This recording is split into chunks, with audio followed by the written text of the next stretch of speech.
monde, c'est Léna, la coprésidente de la maison, et aujourd'hui je me retrouve avec Jean-Marc Anthony Cabella.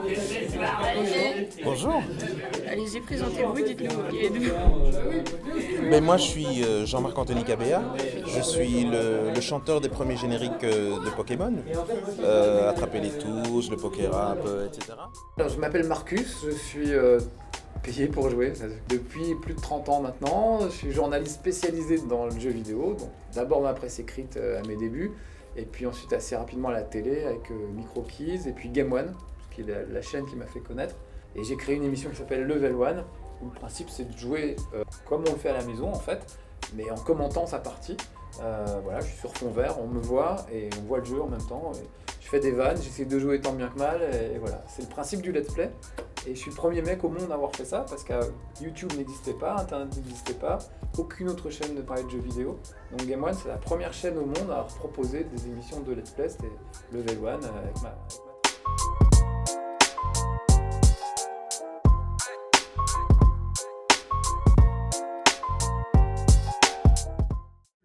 Personnage avez-vous doublé et quel ressenti avez-vous eu par rapport justement à ces personnages? Oh, globalement, alors en animé, on parle animé, En animé que tu peux connaître. Alors il y a Elfman de Fairy Tail, il y a Formaggio, il y a Cancer, qui était un personnage assez rigolo qui avait des pinces de crabe et il n'était pas malade.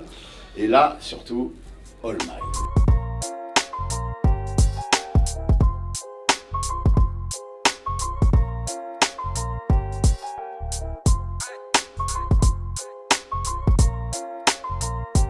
J'ai dit, c'est bien de voir un jeu tel qu'il est, pas les meilleurs moments, pas un best-of. Juste le jeu tel qu'il est. S'il est chiant, il est chiant. Mais c'est intéressant à montrer. Et ça, en télé, on fait pas trop. Il faut que ça aille vite, il faut que ce soit spectaculaire, etc. Donc le fait de montrer les choses telles qu'elles sont et de parler aux gens tels qu'on est, on n'avait pas un vocabulaire d'animateur ou de saltimbanque, on parlait aux gens comme à des potes, ça crée une proximité et un lien qui est instantané. Donc.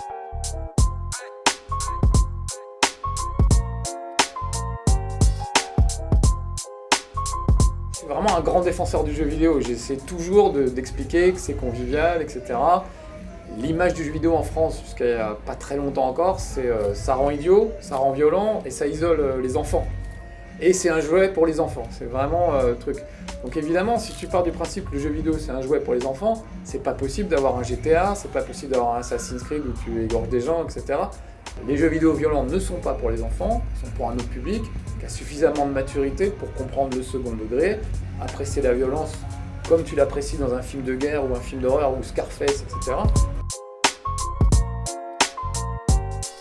On voit ici sur les salons, c'est très bienveillant un salon comme ça, tu vois. Et vraiment, c'est pas la même ambiance un salon ici que la Paris Games Week par exemple. Japan Expo a une ambiance encore différente, plus orientée vers le Japon, l'ouverture à d'autres cultures comme celle du Japon. Voilà, c'est assez marrant de voir. Il y a de tout, bien sûr, comme partout, quoi.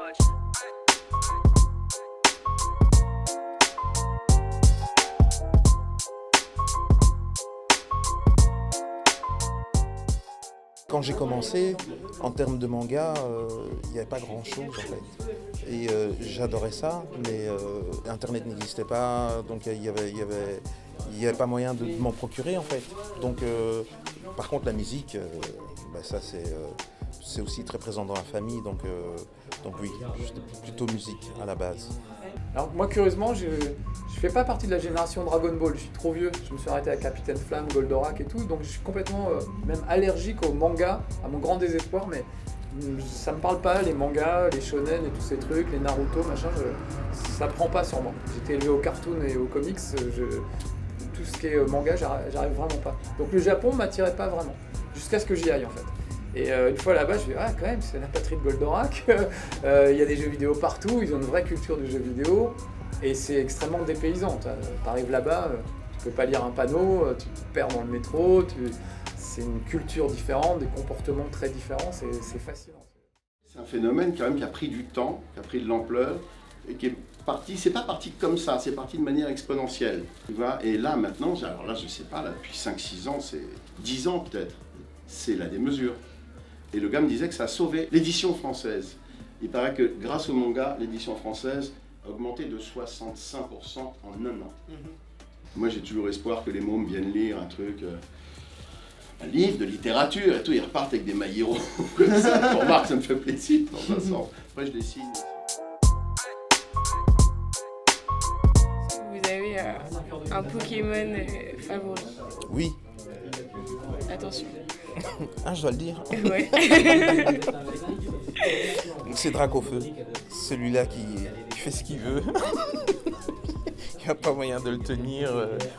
On a l'impression qu'en fait on tient, mais en fait non, jamais.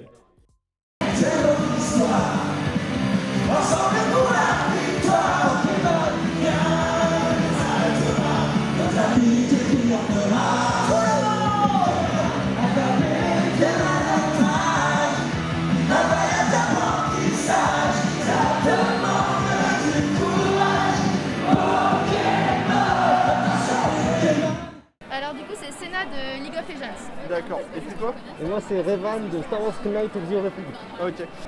Alors du coup surtout l'arme c'est du polystyrène extrudé. Et la tenue par contre je l'ai fait commissionner D'accord. par une créatrice. Et pour ce cosplay aussi c'est une commission faite par un cosplayer. D'accord. Et qu'est-ce qui vous plaît clairement dans les cosplays en soi? L'effet d'intégrer une sorte de nouvelle personnalité. Ouais. En fait on n'est pas comme dans la vie de tous les jours, on peut être n'importe qui. C'est ça. D'incarner un personnage qu'on aime, un personnage qui Vous admirez? qu'on admire ou qui nous ressemble. Ouais. Je suis en train de monter un Mandalorian, ça fait un an que je suis dessus. Ouais. Mais il y a aussi le fait que je ne travaille pas forcément tout le temps, que c'est une gestion de temps aussi, que ça prend pas mal de temps aussi.